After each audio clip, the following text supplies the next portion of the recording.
इस वक्त मैं खड़ा हूँ रायपुर के गोल्फ कोर्स में, जहाँ पर 17 तारीख को यानी प्रधानमंत्री नरेंद्र मोदी के ठीक जन्मदिन के दिन से एक बड़ा टूर्नामेंट शुरू हो रहा है। दरअसल 100 दिनों की सीरीज की एक श्रृंखला है जिसकी शुरुआत रायपुर के इस गोल्फ कोर्स से होने जा रही है। गोल्फ फेडरेशन ऑफ इंडिया एक चैंपियनशिप लेकर आया हुआ है। आसपास के गांव के बच्चों को भी शामिल किया गया है। हमारे साथ मौजूद हैं Aryaveer Arya, golf federation of India के फाउंडर हैं।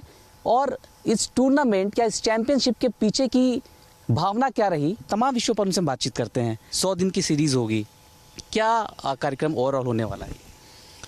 देखिए आशीष, सबसे पहले मैं आज छत्तीसगढ़ के रायपुर से फेयरवे गोल्फ कोर्स से पूरे भारत देश के गोल्फर को आपके चैनल के प्लेटफार्म से इस भारत गोल्फ महोत्सव के लिए आमंत्रित करता हूं।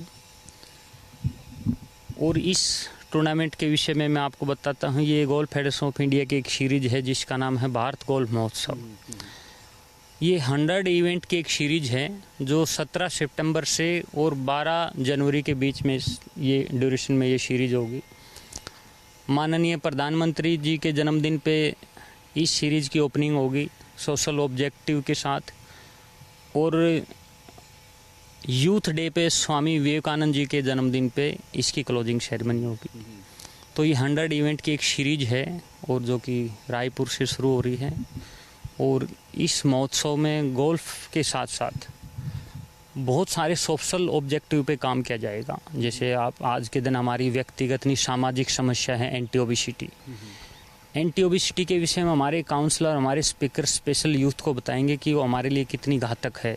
और आज देश को एक माननीय प्रधानमंत्री जी का स्लोगन है कि स्वस्थ इंसान ही अच्छे भारत का निर्माण कर सकता है ना। तो हमारे लिए स्वास्थ्य अपने आप में बहुत महत्वपूर्ण है। तो स्वास्थ्य के विषय में अवगत कराना। दूसरा, इन्वायरमेंट आज के दिन ग्लोबली समस्या है, तो उस दिन हम 5000 प्लांट लगा रहे हैं। ठीक है, परोपकार फाउंडेशन हमारे साथ जुड़ी हुई है जो कि हम 5000 प्लांट लगाएंगे। और सबसे बड़ी बात यह है कि उस दिन जो सबसे महत्वपूर्ण विषय है कि पूरे छत्तीसगढ़ से जितने भी शहीद परिवार हैं, जिन माताओं ने अपने बच्चों को खोया है देश की सेवा में, जिन बहनों ने अपने भाइयों को खोया है, जिन वीर नारियों ने अपने घर के चिराग को खो दिया देश की सेवा में, उनको स्पेशल आमंत्रित किया गया है। और हमारा सौभाग्य है, और मैं कहूँगा कि छत्तीसगढ़ का सौभाग्य है कि हम सब मिलकर उस दिन उनसे मिलेंगे और हम उनको सम्मानित करेंगे। और हमारे लिए अपने आप में बहुत खुशी का विषय है और बड़ा खुशी का पल होगा कि हम उन वीर परिवारों के साथ उस पल को बिताएंगे। और हमारे साथ भूतपूर्व सैनिक जुड़ेंगे, हमारे साथ आर्मी के जवान जुड़ेंगे, हमारे साथ ITBP, CRPF, BSF के जवान जुड़ेंगे। और अपने आप में नेशनल को समर्पित इस इवेंट को किया जाएगा। एक सवाल मेरा ये था कि गोल्फ फेडरेशन ऑफ इंडिया देश के किसी दूसरे बड़े शहर में भी इस तरीके का टूर्नामेंट का इनिशिएटिव ले सकता था, छत्तीसगढ़ ही क्यों? छत्तीसगढ़ को चुनने के पीछे कोई खास मकसद रहा होगा आप लोगों का? देखिए, सबसे पहले तो छत्तीसगढ़ में मैं पिछले साल में पहली बार छत्तीसगढ़ में जब गोल्फ नेशनल चैंपियनशिप हमने की थी, तो मैंने छत्तीसगढ़ को बड़े करीब से महसूस किया है। छत्तीसगढ़ के बड़े सीधे लोग हैं। इन बच्चों को भी मेरे को बहुत दिल से फीलिंग आई कि बहुत सीधे लोग हैं छत्तीसगढ़ के। और जो कि छत्तीसगढ़ का नाम सुनते हैं तो अपने आप में दिल्ली में बैठ के जब छत्तीसगढ़ को सुनते थे ऐसा लगता है कि एयरपोर्ट पर उतरेंगे और गोलियां चलनी शुरू हो जाएंगी। ठीक है, ये परसेप्शन बहुत गलत बना हुआ है। और आज भारत सरकार भी बहुत अच्छे से अपने देश के छत्तीसगढ़ नहीं हर उस स्टेट को प्रमोट कर रही है जहाँ पे हमारा कल्चर है और हमारे लिए एक स्पेस है।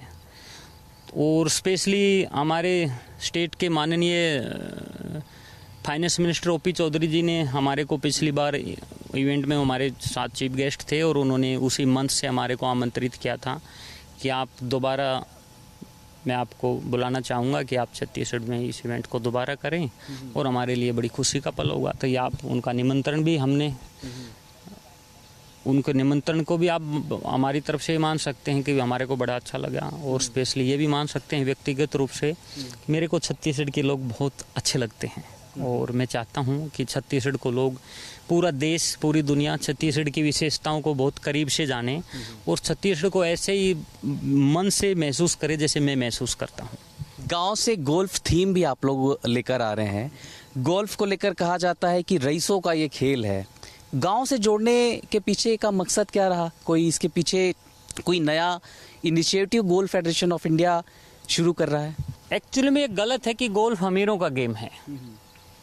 ये मेरे को नहीं पता ये बात कहाँ से चली और कब चली, लेकिन ऐसा सुनने में आता है कि गोल्फ के विषय में ज़्यादातर यही बातें की जाती हैं कि गोल्फ अमीरों का गेम है। लेकिन कोई भी खेल अमीर का या गरीब का नहीं होता। खेल टैलेंट का, खेल योग्यता का होता है, खेल परिश्रम का होता है। जो इंसान भी अपने योग्यता के साथ परिश्रम करता है वही योग्य खिलाड़ी बनता है। तो खेल पहली बात तो अमीर या गरीब का नहीं है, जो कि मैं आपको बता रहा हूँ। गोल्फ के विषय में भी ऐसा परसेप्शन है, वो गलत है। ऐसा बिल्कुल नहीं है। गोल्फ भी ऐसा ही एक ओलंपिक गेम है हमारा, जैसे दूसरे खेल हैं। और गांव से गोल्फ को जोड़ने का मेरा उद्देश्य यही था कि हम भी गांव के बच्चे हैं, ठीक है। तो तब हम गांव से आके हम गोल्फ तक आए हैं, तो एक जर्नी है। और ज़्यादातर अगर हम हमारे भारतवर्ष में देखते हैं तो ज़्यादातर हमारी जो जनसंख्या है उसका ज़्यादातर पार्ट गांव में हमारे में बसता है, ठीक है। और यूथ ज़्यादातर गांव में बहुत ज़्यादा एक्टिव रहता है। तो अगर गांव के बच्चे को गोल्फ के प्लेटफार्म तक लेके आ जाए तो हमारा अपना व्यक्तिगत मानना ये है कि शायद हम देश को और ज़्यादा अच्छे गोल्फर दे पाएंगे या और ज़्यादा अच्छे खिलाड़ी दे पाएंगे। और शायद एक गांव के बच्चे को एक बड़ा प्लेटफार्म मिल पाएगा कि वो जर्नली बैठ के सोचता है। आजकल क्या देखते हैं ना गोल्फ के विषय में, गांव के बच्चे का, ये देखो ये बच्चे गांव के ही आए हुए हैं सारे के सारे। तो गांव का बच्चा क्या है ना, बॉल को मारते हुए देखता है और वो यही समझता है कि ये तो बहुत अमीरों का गेम है। ऐसा ही सोचते होगे भाई, है ना। तो फिल्मों में देख के वो सोचता है कि अमीरों का गेम, वहाँ तक पहुँच ही नहीं सकते। तो मेरा अपना मानना ये है कि मैं जब गाँव से निकल के गोल्फ फेडरेशन ऑफ इंडिया का फाउंडर गोल्फ तक आ सकता हूँ, तो कोई भी बच्चा गोल्फ में अच्छा खिलाड़ी बन सकता है। तो गांव से गोल्फ तक हमारा ये उद्देश्य है कि गांव का बच्चा, हम ज़्यादातर उसमें ट्रेनिंग सेशन भी कराते हैं और व्यक्तिगत तौर पे चाहते हैं कि वो तो सभी के लिए कोपल प्लेटफार्म है कि कोई भी बच्चा आ सकता है। लेकिन क्योंकि हमारी ज़्यादातर जनसंख्या यूथ की गाँव में ज़्यादा है, तो गाँव को इसलिए हमने एक स्लोगन दिया है, गाँव से गोल्फ तक। तो फेडरेशन, ये माना जा सकता है कि फेडरेशन गांव से ऐसे प्लेयर्स गोल्फ के निकाले जो आने वाले टाइम में एक बड़ा माइलस्टोन भी रास्ते नज़र आ सकते हैं? हाँ, बिल्कुल ऐसी उम्मीद की जा सकती है, क्योंकि हमारा यही उद्देश्य है कि जितने बच्चों को हम देखिए, कोई भी गेम हो एक एक्सेस का गेम होता है। गांव में जितने भी बहुत सारे गेम होते हैं उनमें जिसमें इजी एक्सेस होता है ना, तो उसको बच्चे ज़्यादा उसमें पार्टिसिपेट करते हैं। तो गोल्फ में भी जब हम अपने बच्चों का एक्सेस बढ़ा देंगे तो इजी पार्टिसिपेशन जिस दिन गोल्फ में भी हो जाएगा बच्चों का, तो ऑटोमेटिक है उससे ज़्यादा प्लेयर निकलेंगे, ज़्यादा कंपटीशन होगा, तो ज़्यादा एक्साइटमेंट होगा, ज़्यादा उत्साह होगा। अभी मैंने बताया ना, इन बच्चों का कंपटीशन है। अभी तो जो बच्चा तीन शॉट में बॉल को डालेगा तो हमने एक छोटा सा 500 रुपये का प्राइज़ रखा है। तो आप समझे ये बात 500 रुपये की नहीं, लेकिन एक प्राइज़ है। जब बच्चा ये 500 रुपये जीत के घर जाएगा ना, तो गोल्फ के प्रति एक फील लेके जाएगा। उसको अच्छा लगेगा कि मैं आज गोल्फ में 500 रुपये जीत के लेके आया हूँ, तो उसका कल इंटरेस्ट बनेगा। फिर वो धीरे धीरे कोर्स तक आएगा, प्रैक्टिस स्टार्ट करेगा। तो ऐसी छोटी छोटी बारीकियों पे ध्यान देके हम ज़्यादातर बच्चों को गोल्फ की तरफ लेके आ सकते हैं और उसका एक्सेस बढ़ा सकते हैं। एक महत्वपूर्ण सवाल ये भी खड़ा हो रहा है कि छत्तीसगढ़ में जिस तरीके का इंफ्रास्ट्रक्चर डेवलप सरकार ने किया है, या और कई तरह के इनिशिएटिव सरकार ले रही है, गोल्फ जैसे स्पोर्ट्स के लिए छत्तीसगढ़ कितना ज़्यादा फ्रूटफुल दिखता है आपको? क्योंकि आप गोल्फ फेडरेशन ऑफ इंडिया के अध्यक्ष भी हैं, फाउंडर हैं। देखिए, छत्तीसगढ़ अपने आप में मैंने बताया एज ए ग्रीन 70% कितना एरिया है भाई बच्चों, आप बताओ ग्रीन छत्तीसगढ़ का? 44% ग्रीन है छत्तीसगढ़। तो 44% जब ग्रीन है तो इसका मतलब यहाँ पे जो एयर वैल्यू है, जो एयर क्वालिटी वैल्यू है, वो बहुत ज़्यादा अच्छी है। और ज़्यादातर हम दिल्ली में मेट्रो सिटी है, वहाँ गोल्फ का कल्चर है। तो आप देखेंगे कि बहुत सारे जो आजकल गोल्फ के लिए ग्रुप बने हुए हैं। तो हमारे बहुत सारे गोल्फर है ना, ग्रुप बना के कोई थाईलैंड जाएंगे, दुबई जाएंगे, बैंकॉक जाएंगे, अलग अलग कंट्रीज़ में गोल्फ के लिए ट्रैवल करते हैं, गोल्फ खेलने के लिए जाते हैं।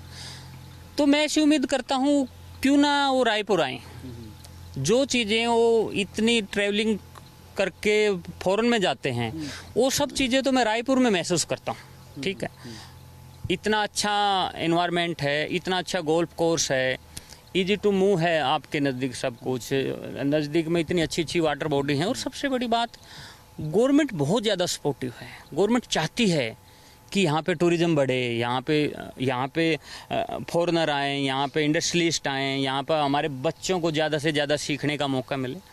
तो ऐसी उम्मीद है कि छत्तीसगढ़ में पोटेंशियल गोल्फ का नहीं, बहुत सारी चीज़ों का है, और छत्तीसगढ़ के यूथ में अपने आप में कुछ करने की एनर्जी है। और मेरे को तो लगता ही नहीं बच्चों में से एक दिन कोई बहुत अच्छा गोल्फर भी निकलेगा, मैं तो ऐसी उम्मीद करता हूँ। एक आखिरी सवाल है कि 12 जनवरी तक आपकी ये सीरीज चलने वाली है। 12 जनवरी विवेकानंद जी का जन्मदिन होता है, जन्मतिथि होती है। उस दिन ही समापन का कोई उद्देश्य रखा है आपने? वजह क्या है इसके पीछे? क्या यूथ को मोटिवेट करने के लिए वो दिन चुना गया? देखिए, सबसे पहले तो जो हमारी 17 सितंबर से हमारी ओपनिंग सेरेमनी है, और 12 जनवरी को क्योंकि यूथ डे के रूप में भारत सरकार स्वामी विवेकानंद जी के जन्मदिन को मनाती है। और स्वामी विवेकानंद जी हर भारतीय युवा के दिल में एक प्रेरणा स्रोत हैं। ठीक है, उनकी प्रेरणा हमारे को बहुत बड़े उद्देश्य को दिखाती है। ठीक है, उनका स्लोगन आप कहेंगे तो उठो जागो और तब तक मत रुको जब तक आप अपने उद्देश्य को प्राप्त ना कर लें। ठीक है, ये उनका स्वामी विवेकानंद जी का स्लोगन है। वो ये है कि हम अपने देश के यूथ को मोटिवेट कर पाएँ कि उठो जागने का मतलब ये नहीं कि आप नींद से उठो, नींद से नहीं जागना होता। जागने का मतलब है कि अपने आप में आप डिसाइड करो कि आपको करना क्या है, खुद को जानो और आपको करना क्या है, आपका उद्देश्य क्या है, और तब तक मत रुको उस उद्देश्य से जब तक आप उस मंजिल को नहीं पा लेते। ठीक है, तो यूथ में अपने आप में एक बहुत बड़ा मैसेज हम पास करना चाहते हैं उस दिन। और 17 सितंबर को कि हमारे देश के माननीय बहुत ओजस्वी और आज पूरी दुनिया का नेतृत्व आज हमने दिखा दिया भारत ने, माननीय प्रधानमंत्री जी का जन्मदिन है। तो माननीय प्रधानमंत्री के जन्मदिन को क्योंकि पूरा देश मनाता है, बहुत अच्छी बात है। और इस बार गोल्फ फेडरेशन ऑफ इंडिया ने भी इस दिन को इसलिए चुना है कि हम जो हमारे माननीय प्रधानमंत्री जी के जो ऑब्जेक्टिव हैं, एंटी ओबेसिटी है, प्लांटेशन है, और स्पेशली अभी ऑपरेशन सिंदूर को जो भारतीय सेना ने करके दिखाया है, वो हमारे लिए बड़ा गर्व का विषय है। तो ऑपरेशन सिंदूर को हम डेडिकेट करेंगे देश के युवाओं के साथ। यहाँ पे हम उस दिन, मेरी अपनी उम्मीद है जो हम लोगों से, बच्चों से मिल पाए हैं, 5 से 7 हज़ार के बीच में यहाँ पे उस दिन यूथ होगा। ठीक, अपने आप में एक बड़ी संख्या है, और ख़ासकर गोल्फ में यूथ के लिए एक बहुत बड़ी संख्या है कि 5 से 7 हज़ार यूथ होगा उस दिन। तो नेशनल फ्लैग के साथ हम देश की आर्मी के साथ उस दिन इस पल को बिताने वाले हैं। और क्योंकि आज भारत दुनिया में एक अलग नेतृत्व में है, एक अलग पहचान में है, तो हम उस दिन, जैसे पूरा भारतवर्ष उस दिन को सेलिब्रेट करेगा, तो हम देश के आर्मी के साथ, देश के शहीद परिवारों के साथ, भूतपूर्व सैनिकों के साथ इस दिन को मनाने वाले हैं। और सेवा भाव से हम बहुत कुछ यहाँ पे सोशल काम करने वाले हैं। हम आर्मी के साथ ब्लड डोनेशन कैंप लगाने वाले हैं। मैंने जैसे कि पहले आपको बताया कि 5000 प्लांट हम उस दिन लगाएंगे। तो बहुत सारे सोशल ऑब्जेक्ट के साथ गोल्फ फेडरेशन ऑफ इंडिया भी उस दिन, इस दिन को देश के साथ, देश के जवानों के साथ, देश के शहीद परिवार के साथ, भूतपूर्व सैनिकों के साथ और देश के यूथ के साथ बहुत अच्छे से सेलिब्रेट करना चाहता है, एक अच्छे ऑब्जेक्टिव को सामने रख के। बहुत बहुत शुभकामनाएं आपको। तो आप लोग भी आइए 17 सितंबर को रायपुर के गोल्फ कोर्स में। हाथ में ये, इसे पटर कहते हैं, और वो गोल्फ की बॉल है, उसे होल पर डालना होता है। आप भी आइए और गोल्फ की ये जो चैंपियनशिप है उसमें शरीक होइए। एक और महत्वपूर्ण बात है कि न्यूज़ 24 मध्य प्रदेश छत्तीसगढ़ और लल्लूराम.com इस इवेंट का मीडिया पार्टनर है। कैमरामैन रेखराम के साथ आशीष तिवारी, न्यूज़ 24 रायपुर।